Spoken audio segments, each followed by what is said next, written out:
Hola, buenos días, buenas tardes, buenas noches, depende de en qué horario están viendo esto. Mi nombre es Anabel Castaño, soy del área de acción cultural, estoy acompañada por mi compañera Paula Balbi y estamos trayendo una nueva emisión de El Museo desde Adentro, conversaciones con trabajadores y trabajadoras del museo.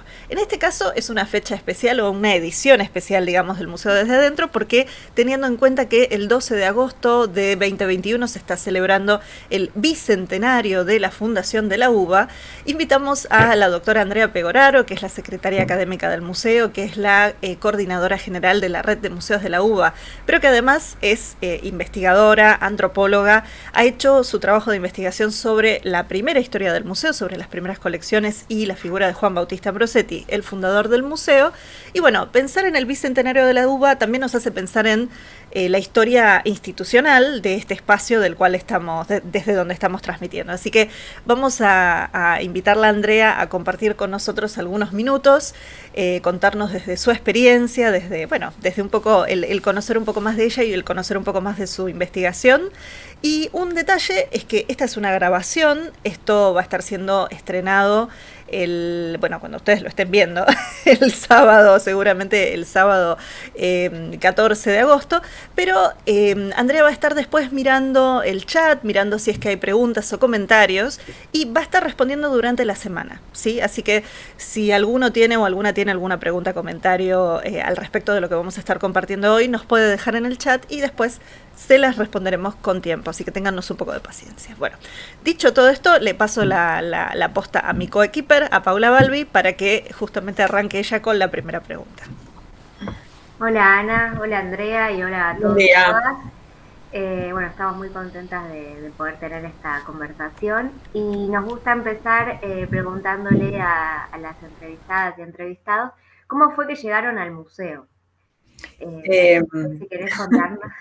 sí, bueno, a ver, yo entré a trabajar en la universidad bastante joven, tenía, no me acuerdo si 18, 19 años, creo, al ciclo básico común.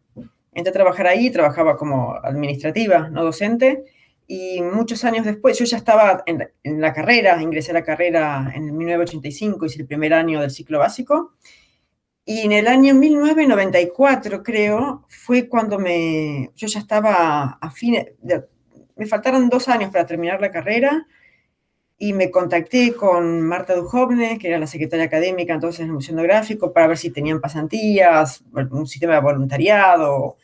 Y me dijo que sí, y ingresé, o sea, yo seguí en el ciclo básico, 2 años hasta el 95, pero estuve un año yendo al Museo Etnográfico voluntariamente a organizar el archivo de documentos. Trabajaba arriba de la biblioteca, hay un espacio que en su momento estaban los documentos ahí. Ya habían sido trasladados desde lo que hoy es el pabellón de madera, que en su momento trabajaban investigadores, y se había trasladado todo ese archivo a la parte de arriba de la biblioteca. Yo estuve un año yendo y hice como la organización básica general. Ya había trabajado en eso Patricia Arenas con un equipo, entre ellos Laura Piaggio, organizando, dándole algún lineamiento un poco en relación de organización, ¿no? En relación con la historia de la antropología en Argentina. Cuando yo ingresé me enfoqué bastante en los papeles administrativos y me encontré, bueno, cosas como muy interesantes, archivos y documentos la verdad que muy importantes hoy que hacen a la historia institucional, ¿no? Así empecé y estuve un año yendo como voluntaria a trabajar en el archivo de documentos. Específicamente yo no intervine en su momento en el archivo fotográfico y después y después ya me pedí el pase del ciclo básico al museo, el pase de planta, digamos, de la planta permanente, me lo pedí al Museo Etnográfico, y ahí, bueno, y ahí empecé a trabajar en el área de etnografía directamente con Nidia Butori. Nidia Butori, que es antropóloga, ¿no? Y que hoy está jubilada. Y empecé a trabajar ahí, en el año 95, si mal no recuerdo. Hace mucho. Bueno, y entonces puede ser que esto se conecte con tu interés por estudiarlo Ambrosetti, entonces. Sí, a ver, yo cuando empecé, francamente, en el Museo Etnográfico, estaba haciendo mi tesis de licenciatura sobre un tema que no tenía nada que ver con museos, que era antropología política. De hecho, me dirigí a Sofía Tiscornia y mi tesis de licenciatura la hice sobre las relaciones de poder en torno a la distribución del agua potable en la Villa 1114. Hice 2 años de trabajo de campo, sí, más o menos, y en el año 97 ingreso, cuando ya estoy terminando creo que defendiendo mi tesis, o la había defendido, empiezo a trabajar en un proyecto UBASIT que dirigía Pérez Goyán, el anterior director del museo. Yo entré con él, estaba José Antonio Pérez Goyán como director y Marta Duhovne como secretaria académica, y empecé a trabajar en un UBASIT con ellos dos, y que estaba también Ana María Telesca, que es de artes, profesora titular de la facultad. Ese primer UBASIT era sobre la historia del Museo Etnográfico y el Museo Nacional de Bellas Artes. Hay una historia comparativa entre ambas instituciones. Y ahí fue que, bueno, en realidad hice un giro completo en mi tema de investigación. Ya trabajaba en el museo, además con colecciones, con cultura material, me interesaba la historia, y abandoné el ámbito de la antropología política para dedicarme exclusivamente a los museos. Entonces, en realidad, como el puntapié de toda mi investigación posterior fue ese proyecto UBASIT. Para mí fue muy enriquecedor, aprendí muchísimo, fueron las primeras lecturas que tuve sobre historias de museos. Recuerdo que ahí Pérez Goyán me había dado a leer, él solía incentivar a los jóvenes del museo, incentivarnos a lecturas muy enriquecedoras para nuestro crecimiento profesional. Me facilitó el libro de Stocking, Others and Objects. Ahí fue que lo leí por primera vez. Luego un libro de Clifford. Y bueno, poco a poco fui como delineando un tema de investigación. Luego me presenté al doctorado también, con la dirección de Pérez Goyán e Irina Podgorny. Después de un tiempo quedó Irina Podgorny, ¿no?, a cargo como mi directora de tesis, y él como codirector, porque Irina es una gran profesional e investigadora, ¿no?, en temas de museos, sobre todo de historia de los museos en Argentina y en el mundo, no solamente. Su característica es haber sacado la historia local de la interpretación nacional y argentina para comparar los museos con las instituciones argentinas con museos de otras partes del mundo, justamente armar una historia internacional, digamos, comparativa. Y así, bueno, fue que me metí en el tema con Ambrosetti, hice mucha investigación de archivo. Previamente a mi doctorado, de hecho, recuerdo haber ido a archivos, al Archivo General de la Nación, fui a un archivo que pertenecía a Cáceres Freire, que fue un biógrafo de Ambrosetti, y que está depositado, yo creo que sigue ahí, la verdad que no lo sé, pero creo que sigue ahí, que estaba en la Universidad Austral. Y cuando yo fui, hablé con entonces el rector, creo, de la universidad, eso fue hace muchos años, para ver si se podía acceder al archivo. Me lo mostraron, de hecho había documentos, libretas de campo, y había objetos arqueológicos que había donado Cáceres Freire, Julián Cáceres Freire. No se podía acceder porque estaba, bueno, desorganizado, en fin. Pero, bueno, hice todo un relevamiento de espacios en los que podía haber documentación de Ambrosetti.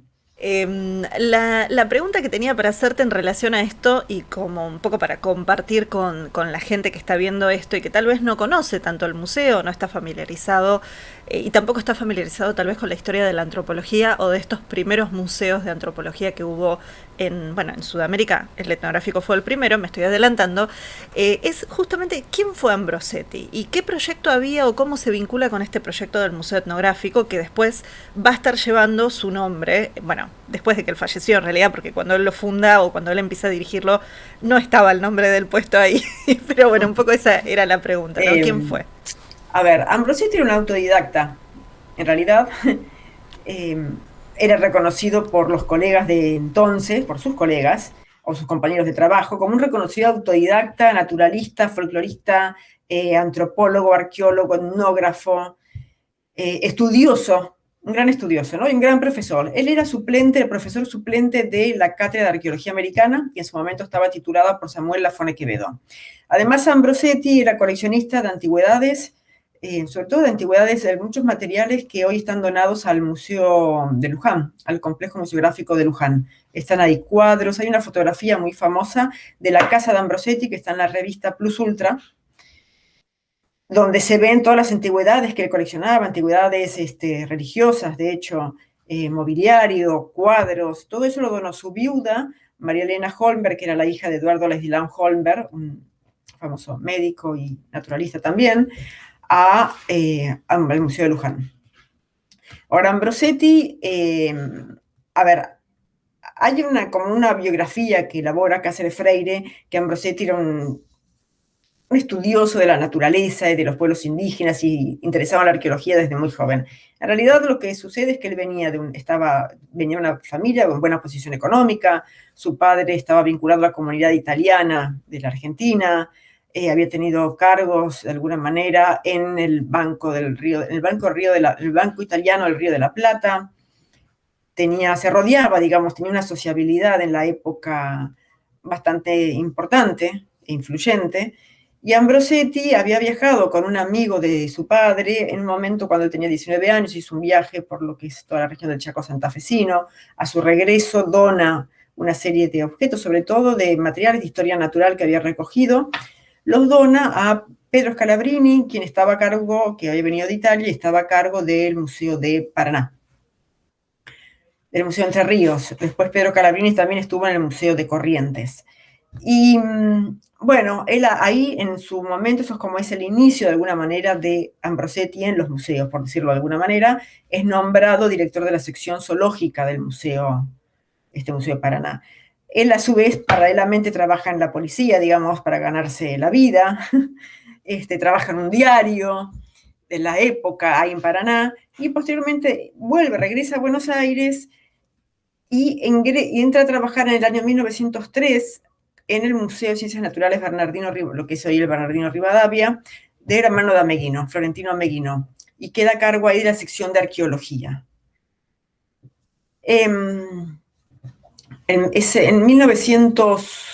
Ese mismo año también ya estaba como profesor suplente de la Cátedra de Arqueología Americana con Samuel Lafone Quevedo, con un programa que lo curioso es que Ambrosetti elabora su programa propio en 1905. En 1903 él sigue el programa de Samuel Lafone Quevedo, que era una historia bastante general y abarcativa sobre las poblaciones prehistóricas de la Argentina. Y Ambrosetti, bueno, sigue hasta el año 1904, cuando él promueve la creación del Museo Etnográfico. Porque de alguna manera hay un par de actas donde muestran esto, de documentación que da, digamos, de alguna manera es el testimonio de esta creación, donde él cree que la creación de un museo con sus colecciones, ¿no? Porque dona gran parte de sus colecciones privadas que había reunido en todos sus viajes, servían para formar o fortalecer la enseñanza de la arqueología y la etnografía americana a los estudiantes de la Facultad de Filosofía y Letras. Entonces promueve esta creación, él queda a cargo del museo.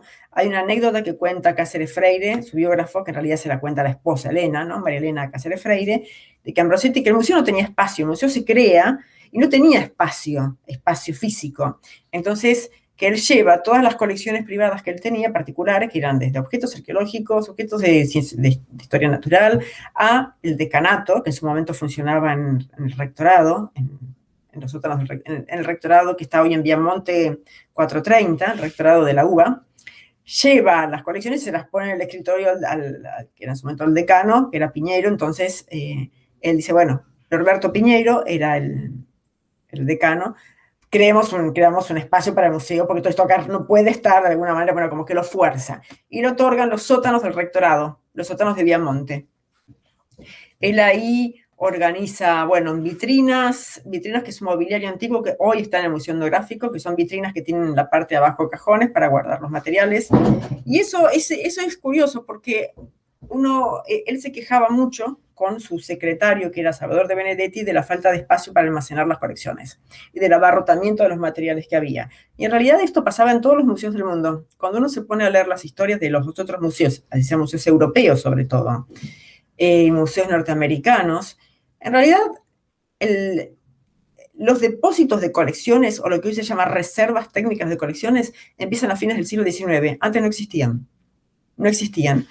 Y empiezan muy a fines del siglo XIX, principios del siglo XX, esos espacios separados del área de investigación o del área de exhibición en los museos, como áreas de guarda. Acá, efectivamente, Ambrosetti no tenía estos espacios de guarda separados, entonces como funcionaban los museos y el Museo Etnográfico como un gabinete de investigación y de exhibición. Entonces, en el mismo espacio físico se exhibía, se investigaba, se documentaba, se hacían las tareas de conservación de materiales y se guardaban los objetos que no se exhibían en los cajones que están debajo de las vitrinas. Son mobiliarios verticales, abajo hay cajones y se los almacenaba ahí. Una pregunta, Andrea, Sí. perdón, porque esto que vos estás diciendo me trae a la mente un viejo folleto del museo, folleto en el sentido de material impreso, que decía que la atención al público era un día a la semana, 2 horas, ¿puede ser? O sea, Sí, en ¿cómo, realidad, cómo era la idea de estos museos tan claro, alejados de lo que son ahora? mira, antes de entrar en eso, Ah, hago perdón. una acotación primero. El Museo Etnográfico no es el primero de la Universidad de Buenos Aires. Ya que me presentaste como coordinadora general de la red, hay algunas cuestiones que manejo bien de la historia de los otros museos. El primer museo es el de Patología, desde 1887, que está en la Facultad de Medicina. Luego se crea el Museo de Farmacia, de Farmacobotánica, y luego el Museo de Psicología. El Museo Etnográfico es el cuarto, que es del año 1904. Lo que sucede es que es el primer museo antropológico y universitario, como vos dijiste al principio, el primero en Sudamérica que no tiene colecciones de historia natural. Es decir, tiene colecciones exclusivamente que representan la cultura humana, la producción de las sociedades humanas. Perdón, retomamos la pregunta. Quería acotarte esto. A la atención al público. Bueno, no era habitual en ese momento que los museos universitarios tuvieran atención al público, atención, es decir, que estuvieran abiertos con un horario disponible pautado, sino que como eran espacios que estaban dentro de las facultades, no eran visibles, no tenían una exterioridad que la gente pasaba por la calle como hoy y ves un edificio que es un museo y podés aproximarte y entrar, ingresar y pedir ver las colecciones. En ese momento, en realidad, había una cuestión que se combinaba, que era un espacio físico pequeño o reducido y escaso personal. En todos los museos había un director y alguna persona más, que era la que restauraba, se llamaba preparador de colección, y que se ocupaba de preparar o restaurar, y que se ocupaba además muchas veces de hacer el inventario.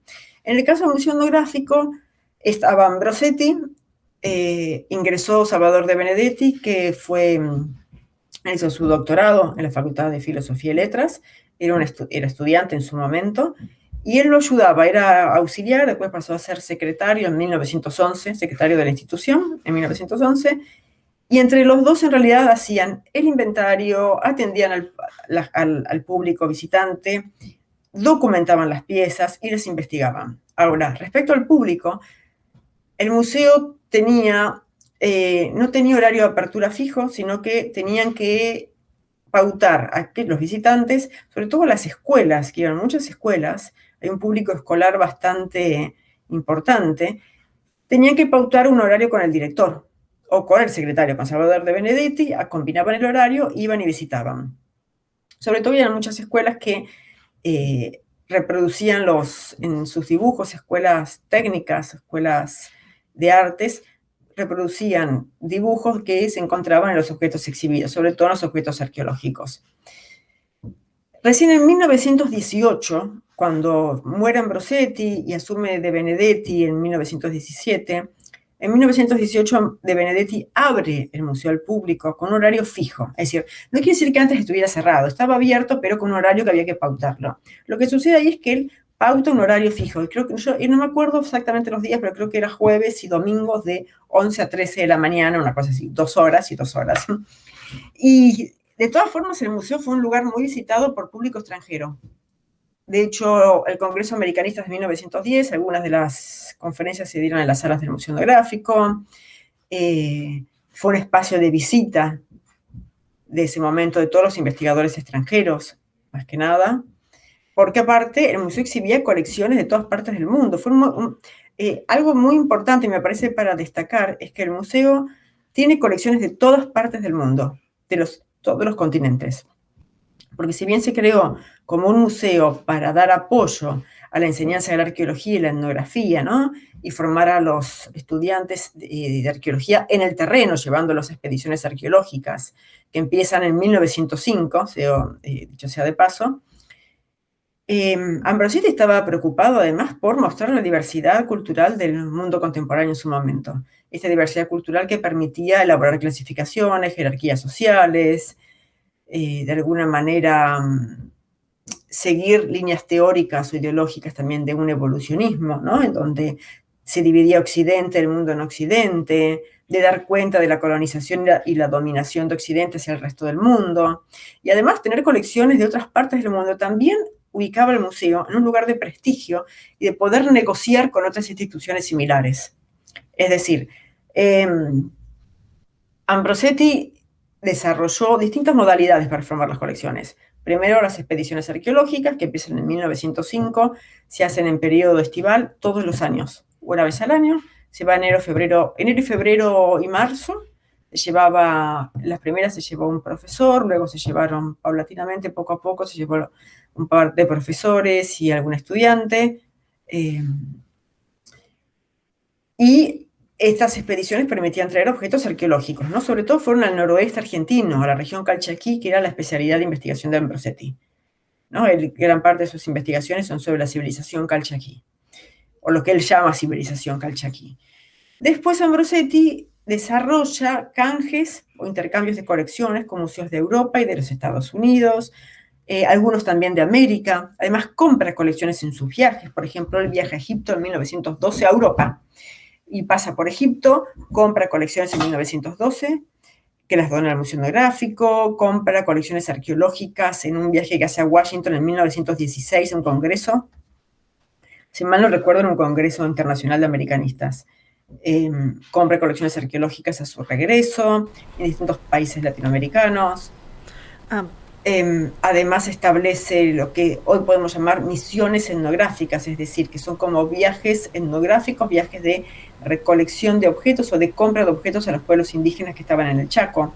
Hay un viaje muy famoso que es la misión que hace Salvador de Benedetti en 1909 a los ingenios azucareros de Jujuy, es decir, no se metían en el impenetrable chaqueño, sino que iban directamente a los ingenios azucareros donde estaban los pueblos indígenas a comprarles o a intercambiar objetos por tabaco, por bebidas, por alimentos, etc. Y además establece Ambrosetti, estimula las donaciones que generalmente cuando uno mira, en líneas generales, cuando uno mira los catálogos, puede darse cuenta que gran parte de las donaciones son de conocidos de su familia, allegados, colegas. Él estuvo mucho tiempo como miembro de la Junta de Historia y Numismática Americana, y ese era un espacio como de discusión, de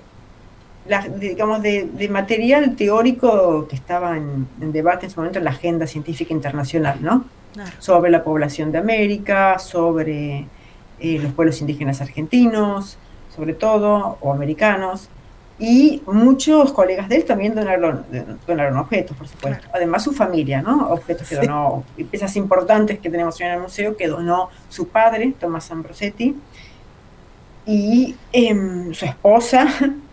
Bueno, sí. Quería preguntarte, no sé, Paula, si justo te habías acercado para preguntar algo. Listo. No, quería preguntarte, André, algo que me parece que es interesante para contextualizar con un poco ese momento en particular de la historia de los museos y específicamente de la vida de Ambrosetti también, porque Ambrosetti, como vos decías, muere en el 17. Y muchas de estas modalidades en la actualidad, y teniendo en cuenta justamente todos los trabajos que hay de patrimonio actuales, también de el tema de derecho a acceso a las colecciones, por ejemplo, de restitución, ahí justo tenemos un tema que era: ¿cuál era el contexto de estos museos? Que justamente estamos hablando, por ejemplo, de canje de colecciones. ¿Qué estaba pasando? Porque no era una cosa que pasaba acá en el etnográfico, sino que era algo que fue una red. ¿Y cuánto tiempo duró eso? Pero no duró demasiado tiempo tampoco esta mentalidad y esta forma de trabajar en ese momento con los objetos. Sí, yo cuando hice mi tesis de doctorado, que fue una tesis que abarcó 1890-1927, arranqué en 1890 en realidad porque hay, una serie de antecedentes que es importante revisar previos a la creación del Museo Etnográfico, porque si no es como si el Museo Etnográfico hubiera surgido casi de la nada o espontáneamente. En realidad, Ambrosetti ya venía con una trayectoria, ya se habían creado museos, ya se había creado el Museo de Etnografía y Arqueología en el Instituto Geográfico Argentino. Eso es un dato importante porque ahí trabajó Ambrosetti y él creó el museo, él lo dirigió. Fue un museo que duró muy poco tiempo porque en un momento el Instituto Geográfico Argentino tiene que mudarse y traslada todas las colecciones a un pabellón argentino que estaba organizado pre-Feria Internacional. Esas colecciones posteriormente yo hice el seguimiento y pasan al Museo de Ciencias Naturales Bernardino Rivadavia, ¿no? Y hoy está en el Museo Etnográfico. Ahora, hay algo que es importante, que es que la gran parte de los si bien los museos tienen una historia antigua, ¿no? Uno puede rastrear el Museo Etnográfico, el Museo Universitario de la Ashmolean en el siglo XVII. En realidad, el gran auge de los museos de antropología es el siglo XIX, con un contexto colonial donde Europa se está expandiendo sobre el resto del continente, sobre todo África, Asia, Oceanía. Entonces, y previamente, además, los viajes de exploración que desde el siglo XV, ¿no? Por el resto, desde Europa hacia el resto del mundo, que permitían a los europeos y al mundo occidental conocer esa diversidad de poblaciones, diversidad de vestimentas, de costumbres, de colores de piel, ¿no? Con este auge de los museos en el siglo XIX, y sobre todo cuando ingresa la antropología o la arqueología en las universidades, que ingresan en el siglo XIX, tanto en Argentina, fines del siglo XIX en Argentina, con la Fone Quevedo, por ejemplo, ¿no? En la Universidad de Buenos Aires, en la Facultad de Filosofía y Letras, con la Cátedra de Arqueología Americana, como en Estados Unidos, por ejemplo, en el Peabody, el Museo Peabody, que se crea a partir de una cátedra también de arqueología, o en el Museo de La Habana, de Cuba, que es la cátedra no recuerdo exactamente el nombre, pero creo que de Arqueología y Estudios Antropométricos, si mal no recuerdo, 1896, no estoy segura, pero creo que fue ahí. Es decir, hay un auge de los estudios arqueológicos y antropológicos porque tiene que ver con una especie de interés de hacer una clasificación general de las poblaciones humanas y de las diferencias y de la diversidad cultural que había. Entonces Ambrosetti justamente aprovecha también eso para formar un museo con colecciones de todas partes del mundo. Porque algo que dije de los canjes, y que me parece que eso a mí es algo que me parece interesante, es que cuando yo dije esto de que te posiciona el museo en otro lugar, ¿no? Cuando vos tenías objetos importantes, objetos exóticos, como, no sé, la cabeza maorí o el mokomokay que tuvimos en su momento, que se restituyó, esa cabeza momificada de guerrero maorí fue exhibida como la gran pieza exótica en un museo. Entonces, cuantos más objetos tenía un museo exóticos, importantes en términos para la investigación, importantes en términos estéticos, era mayor la cantidad de estrategias que podía desarrollar Ambrosetti para negociar con otros museos del mundo intercambio de colecciones. Es decir, a él lo posicionaba en un buen lugar, le daba un lugar de prestigio tener colecciones de estas características. Si uno mira catálogos de otros museos europeos, por ejemplo, gran parte de las colecciones que tenemos nosotros hoy en día son las mismas que estaban en los museos de Europa. Las mismas. Ve las mismas máscaras, los mismos bastones de mando africanos, los mismos bastones ceremoniales, etc. Es decir, había que tener ese tipo de colecciones para ser un museo prestigioso e importante.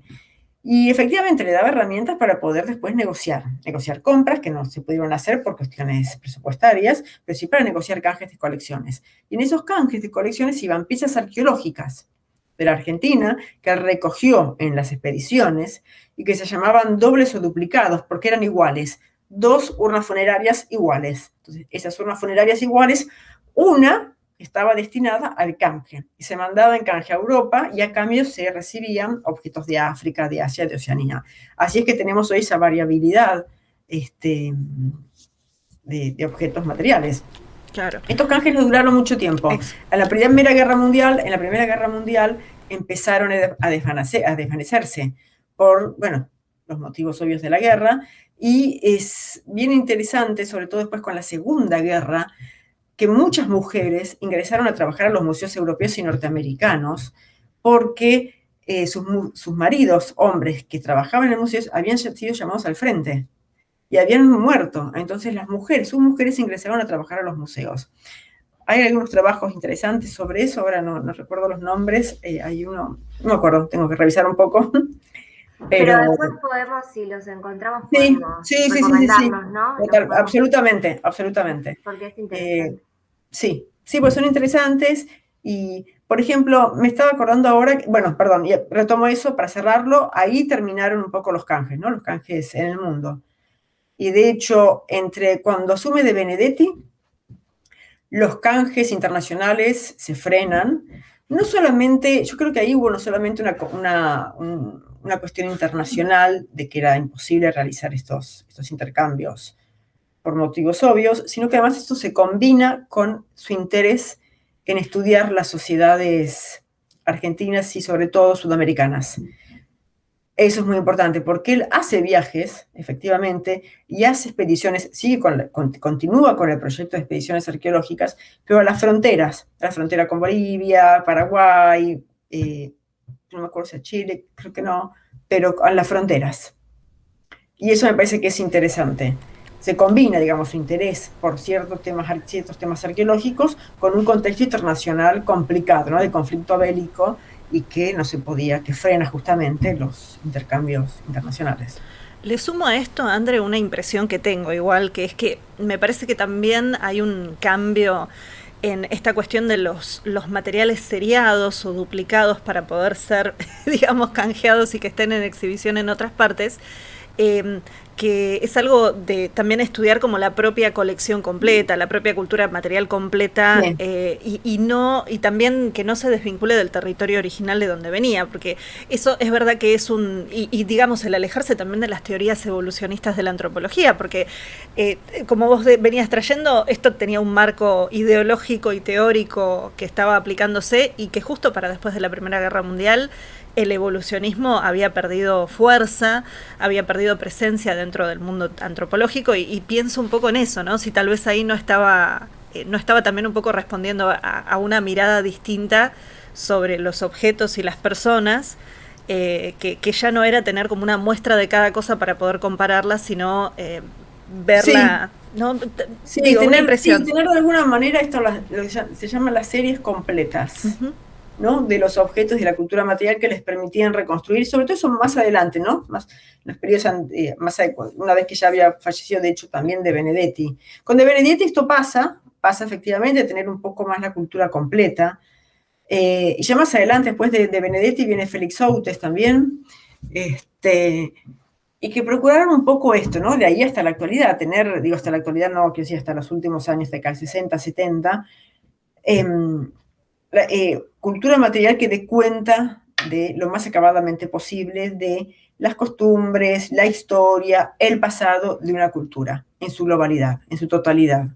Entonces, digamos, algo que hoy sucede es que cuando uno va a otra parte del mundo, otro museo, te das cuenta que hay gran parte de las colecciones que completarían las que uno tiene si estuvieran de regreso y no separadas entre los museos, ¿no?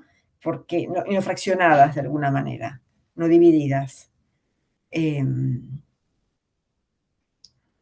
eso me parece que es, bueno, que es importante, que es interesante, no tiene que ver, no estoy pensando en las restituciones que hay hoy en día desde Europa hacia toda la descolonización de alguna manera en términos prácticos operativos, que inició Macron devolviendo desde los bronces de Benín, ¿no? Que tiene objetos de Quebranly, sino que estoy pensando en la importancia de que quizás las colecciones, que los museos tengan sus colecciones en su totalidad, y de último uno puede reemplazar a las de los otros museos por réplicas, por ejemplo, ¿no? Perdón, es que justo el micrófono trabado. Yo creo que algo que Paula preguntaba recién con respecto a las mujeres, me parece, no nos quedan muchos minutos, así que un poco para meternos, no sé si es exactamente alejarnos de Ambrosetti y de esos primeros años, pero pensaba en estas mujeres que vos mencionabas de la Segunda Guerra Mundial, ¿no? Y que empiezan a formar parte de los planteles de trabajo de estos museos. ¿Vos sabés algo sobre justamente la mujer de Ambrosetti respecto a si lo acompañó en alguna campaña? Sí. A la mujer de Ambrosetti, María Elena Holm, a ver, hay dos temas ahí para señalar que tienen que ver con la vida de ella. La mujer de Perdón, Ambrosetti, un detalle, aclaro esto también porque, sí, ¿por qué también viene la pregunta? No solamente por la curiosidad, sino vos, Andre, venís trabajando desde el año pasado con un proyecto que se llama Las mujeres cambian los museos, que va mucho más allá de sí, esto. Digo, pero pensando en esta sí. perspectiva del rol de las mujeres, que a veces ha sido tan invisibilizado, un poco apuntando también a eso, ¿no? Pero ya está, me callo y te dejo hablar. Sí, mira, a ver, la mujer de Ambrosetti lo acompañó, ellos se casaron muy jóvenes y ella lo acompañó, sobre todo en los primeros viajes. Antes que él fuera director del museo, ella lo acompañó en viajes a misiones, yo no sé si Entre Ríos, pero después lo acompañó en alguna que otra expedición y de hecho ella hizo muchos de los dibujos que los hacía in situ, ¿no? Algunos de los dibujos que él tiene. Y después a él lo acompañó siempre el hermano de ella, en realidad que era más joven, ¿no? Alejandro Holmberg. Hay algunos, a ver, yo no sé demasiado, digo, porque, claro, algo muy de épocas que no hay demasiado escrito sobre la esposa de él, pero sí fue una mujer activa, que lo acompañó, que trabajó con él de la mano, pero después yo creo que además algo que sucedió es que tuvieron 2 hijos, una hija y un hijo, y bueno, yo creo que ahí dejó de viajar, que es un poco lo que pasó también, el otro día pensaba a raíz de otro tema, es que lo mismo que pasó con Juliane Dillenius, que era la mujer del Lehmann Nietzsche, y que ella hizo su tesis de doctorado, la dirigió justamente Lehmann Nietzsche, ella organizó las colecciones antropológicas del museo, los restos mortales que tenemos en el Museo Etnográfico en 1908, ella con otra estudiante de su momento que era Manuela de Basaldúa, y tenía un futuro promisorio, digamos, pero cuando se casa, bueno, abandona, no hay más nada en su biografía, es imposible de rastrear, de hecho hay muy pocas fotografías, ustedes las conocerán, hay 1 o 2. Pero me acordé de otra cosa que yo aprendí de Rosana Huber, y la quería mencionar a Rosana Huber, porque yo de ella aprendí en un seminario que hice en el IDES hace muchos años, sobre metodología y etnografía, y ella fue la que mencionó, y ahí mencionó las primeras mujeres que hacían en Inglaterra, si mal no recuerdo, quizás me equivoco el dato, pero que hacían relevamientos en fábricas de trabajos etnográficos con mujeres en las fábricas, creo que en Inglaterra, en Europa, ¿no? Las primeras mujeres que empezaron a desarrollar estudios de alguna manera etnográficos, y nunca se las ha mencionado en la historia, en la historia de la antropología.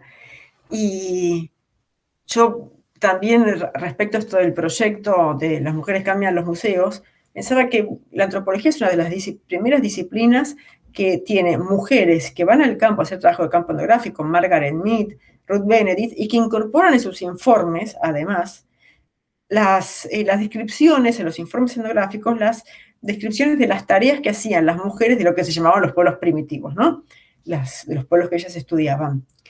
Separando los roles, digamos, mujeres y hombres, y dándole cierto lugar en sus informes al rol femenino.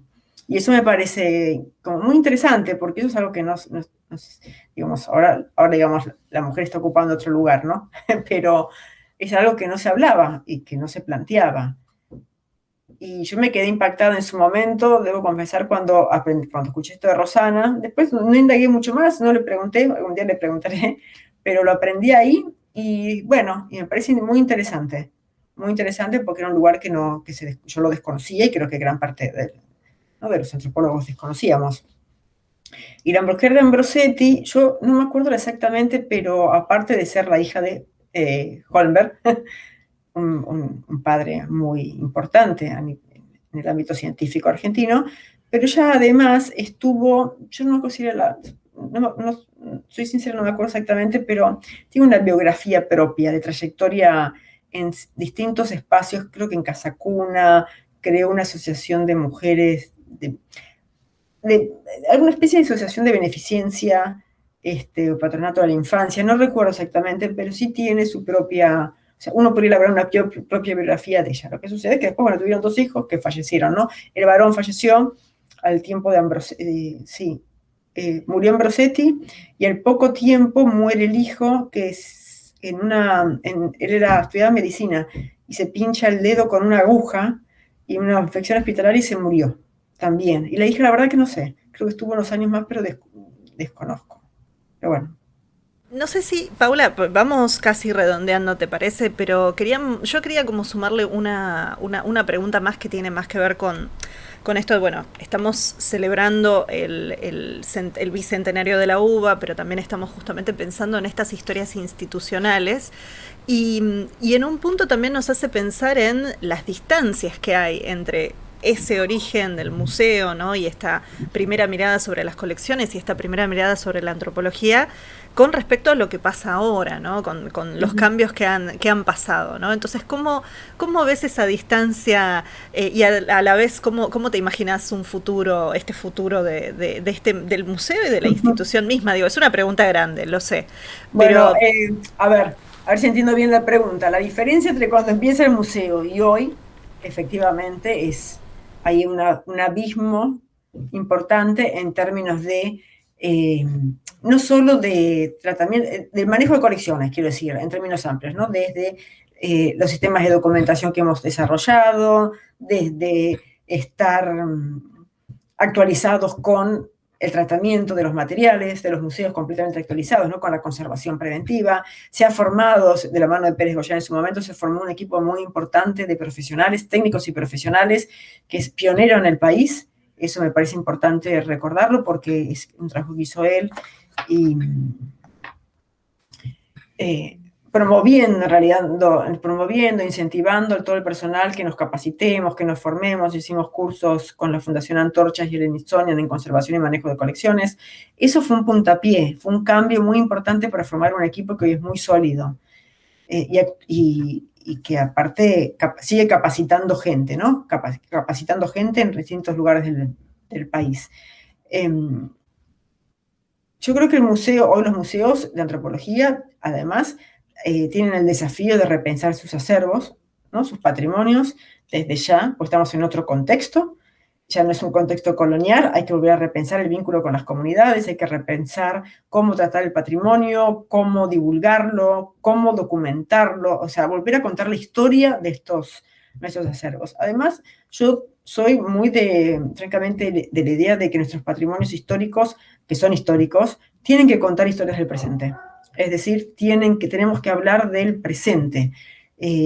Yo que digo, tengo un panorama muy amplio de los museos universitarios, pues estoy a cargo de la red, estoy pensando en los museos de patología o el museo de anatomía, que tienen bueno, colecciones, ¿no? No sé, del cuerpo humano en formol, del siglo XIX. Bueno, con eso uno puede hablar hoy de temas del presente, desde las enfermedades, la pandemia, las vacunas, etc. Hay que utilizarlas para hablar del presente. Además de la historia, que me parece que es una historia muy rica, y es importante dar cuenta de los 200 años de historia de la UBA, me parece que el patrimonio de los museos es un patrimonio universitario, no es de cada museo, y que el patrimonio de nuestro Museo Antropológico es universitario y es de toda la sociedad.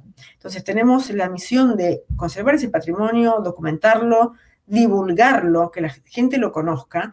Creo que es nuestro principal deber como profesionales de un museo, ¿no? Poder enriquecerlo además con nuestro conocimiento de una disciplina y darlo a conocer. El futuro, bueno, yo creo que va a cambiar yo creo que ya ha cambiado algunas formas de trabajo, porque las colecciones de todos los museos, no solo el nuestro, sino de todos los museos, se han difundido mucho más a través de las redes sociales que antes. Y esto, además, ha llegado a públicos que antes nunca habían podido llegar, porque la gente usa redes sociales, sobre todo los jóvenes, que a mí me parece que los museos hoy tienen que tener un público, tienen que llegar de alguna manera al público joven, ¿no? Al público adolescente y joven.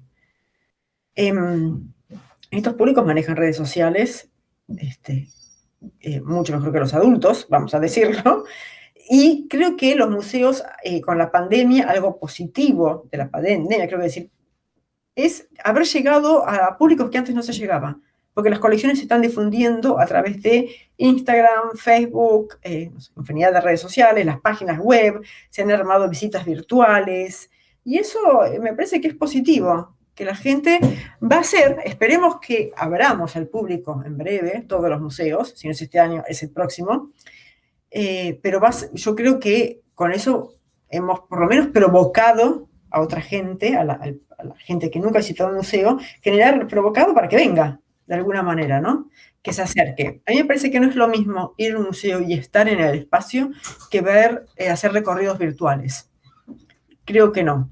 Hay gente que le puede gustar efectivamente en la pandemia, que aprovecha esto. Para mí no es lo mismo acercarme, mirar, tener una distancia con la pieza mucho más corta que mirar colecciones a través de la computadora.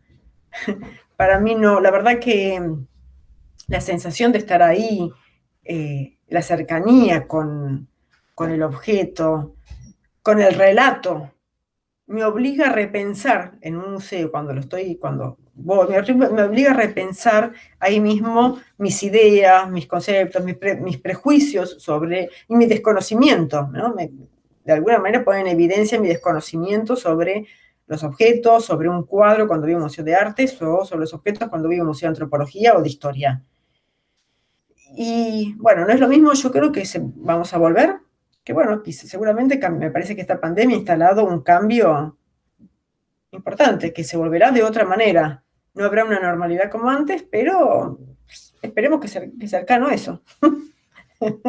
Sí, yo coincido con ambas cosas, tanto con lo de las redes sociales y la llegada a nuevos públicos, como también con la importancia de la presencia in situ para poder disfrutar también de la pieza.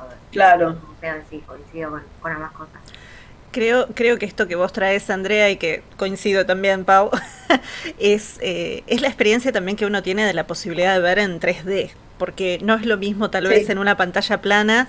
A mí me pasa no solamente en términos de la relación con los objetos y el espacio del museo, sino también cuando estoy narrando, digo, en la parte de narración oral, no es lo mismo escuchar las respiraciones de la gente o ver el sí que hacen distintas cabezas. Exacto, digo, exacto. Hay una cosa que por supuesto es distinto. Y a la vez, como vos decís, me parece que esta pandemia, dentro de todo lo difícil que ha sido para mucha gente, a la vez ha abierto nuevas configuraciones que también lo que permiten es, como vos decís, llegar a otros públicos, llegar a gente que tal vez físicamente no puede trasladarse al museo o que no está físicamente en el mismo espacio, y eso, o por temas de salud, que justamente por temas de vulnerabilidad tal vez no están saliendo a espacios públicos. Y entonces tal vez sí a nosotros nos abre o nos interpela de pensarlo de otra manera. Como vos decís, Andrea, el museo todavía está cerrado, todavía nos estamos cuidando. Cuando abra, por supuesto, va a estar abriendo teniendo en cuenta todas las cuestiones de seguridad y el cuidado tanto para quienes vienen como para quienes trabajamos ahí. No. ¿Sabes que estaba pensando algo, Ana? Es que, por ejemplo, yo a veces en las clases que doy en la universidad hago la visita virtual al Museo Etnográfico. Algo que yo hacía presencial, desde con las comisiones de los alumnos del ciclo básico común de antropología hasta con los posgrados en los que estoy.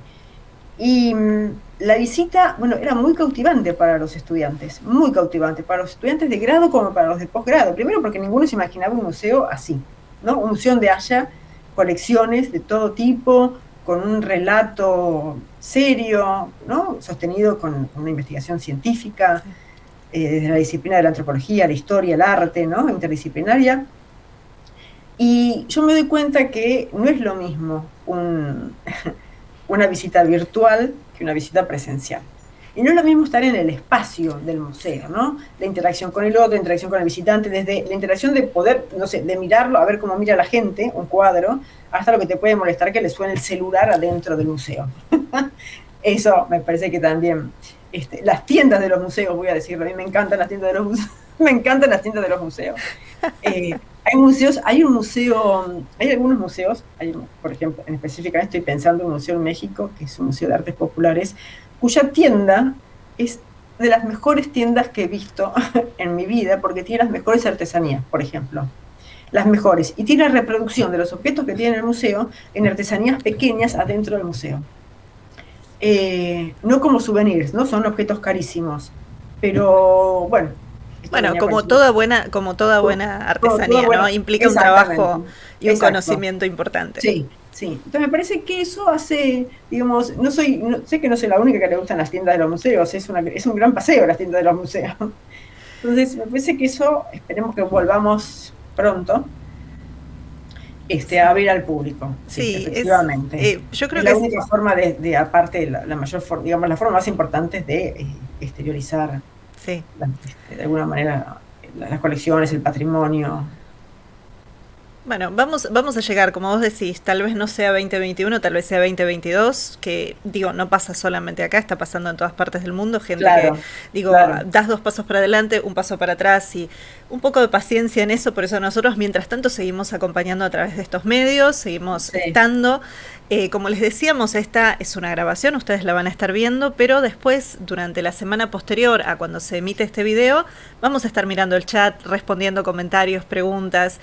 Si quieren contarnos cómo fue su experiencia de venir al museo, si han tenido la suerte de poder venir presencialmente, pueden también dejarnos en el comentario en el chat, pero bueno, un poco esto era invitarlos a pensar, ya que estamos pensando en un bicentenario institucional, también pensar en, bueno, que cada uno de los institutos, facultades, espacios que componen la Universidad de Buenos Aires, que es tan grande y que, bueno, tiene su historia y su complejidad, también tienen esta historia institucional compleja que nos abre 1000 preguntas y que en un punto es parte de lo que busca la universidad, ¿no? Preguntas para que después nosotros podamos seguir pensando. Pero bueno, no sé si quieren decir algo más antes de que terminemos la grabación. No, bueno, invitar a la gente al museo cuando abra. Cuando abramos, que esperemos sea pronto, me parece que es un buen espacio bueno, para recorrer, para aprender, para conocer, para disfrutar, sobre todo. Me parece que el Museo aparte tiene que ser un espacio de disfrute y de aprendizaje, combinar ambas cosas, ¿no? De aprendizaje de otra forma de narrar, de otra forma de relato, de aprendizaje de otros tipos de lenguajes, conocer objetos. Me parece que esa es la invitación. Bueno, yo creo que dejamos con un montón de ganas de venir, que ya va a ocurrir. Y gracias por la entrevista. Bueno, ha sido un placer, Pau. No sé si querés decir algo antes de que vayamos cortando. Agradecerle a Andrea y bueno, un saludo para la gente que va a estar mirando la grabación, ¿no? Gracias a toda la gente que va a estar mirando esta grabación y me comprometo a responder todas las preguntas, por supuesto, en diferido, pero lo voy a hacer, por supuesto. Sí, claro. Así que bueno, nos quedamos entonces terminando con esta grabación. Saludamos a todo el mundo y nos estamos viendo una próxima. Gracias.